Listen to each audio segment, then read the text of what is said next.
Hello, everyone. I already knew that at the time of the meeting I was going to be at an airport, and although I hope I can listen in, it was not going to be a good idea to speak with all the noise in the background. So we agreed that I would record some brief comments um, and say a few words. And the first thing I would like to say is a very big thank you for this award. It's really a great honor, and it also came as a big surprise. What I enjoy about being a scholar is the intellectual part, including the writing, which I find very joyful, and also being a teacher, which remains, I think, the core of my professional identity, and maybe even much more than that. But the social part of research, the being out there, is far more difficult. For example, big conferences like the one I've just been in Belgrade, that's something I don't really like. I prefer to probably sit in a quiet corner and think and write.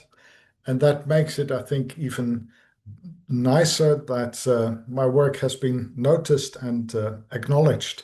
So I'm really grateful for that. Barb asked me to say a bit about what my work has become in these interesting times, and these times are interesting in all kind of difficult ways, and also how those who are partly moved by Dewey, and that's a very beautiful phrase, I think, can support, highlight, and foreground that work. Now, of course, our times are interesting and interestingly challenging in all kind of ways and at all kind of levels. But I think something that really concerns me as an educator is what is happening and what keeps happening with education. In many countries and in many settings, schools, colleges, universities. Now, I'm an optimist. As an educator, I must remain hopeful and will therefore always emphasize that every day around the world in education, an awful lot is going really well.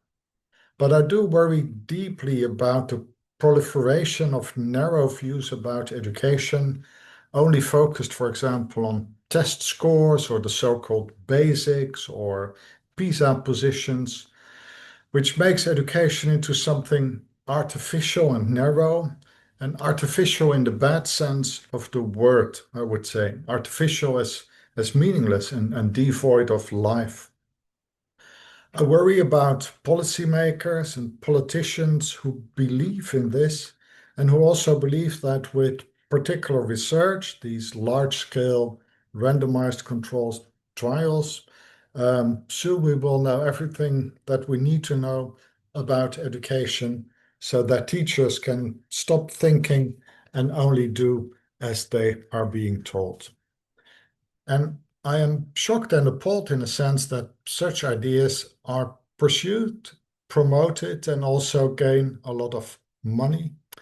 Um, and that this, I think, is undermining rather than enhancing the beautiful practice of education. I also have worries about scholarship. I understand that education is a very big field, but there is scholarship that tries to promote very simplistic ideas. This idea that if you know how the brain works or how memory functions, that you then know everything there is to know in order to educate. It's not just one-sided and simplistic, but in a sense, I think it's dangerous to begin with, as I often say, to raise the issue, because Putin and Zelensky both have brains, and probably if you put them in a scanner, you won't see much difference.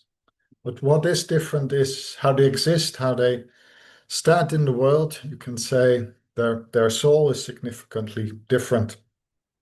So in the work I do, I keep seeing these developments, and sometimes I just can't believe that they are taken seriously, but they are. And I think that the challenge remains to take education seriously, to to show the complexity and the beauty of education, and therefore to push back against very simplistic reductions of education in practice and policy and research. That work is intellectual work, as Dewey knew, and as those who are moved by Dewey know all too well. But it's also political work with a small p and a big P, as Dewey knew, and those moved by Dewey, and here I include myself, also know well. So these were the reflections I wanted to share with you today. And thanks again for this wonderful award.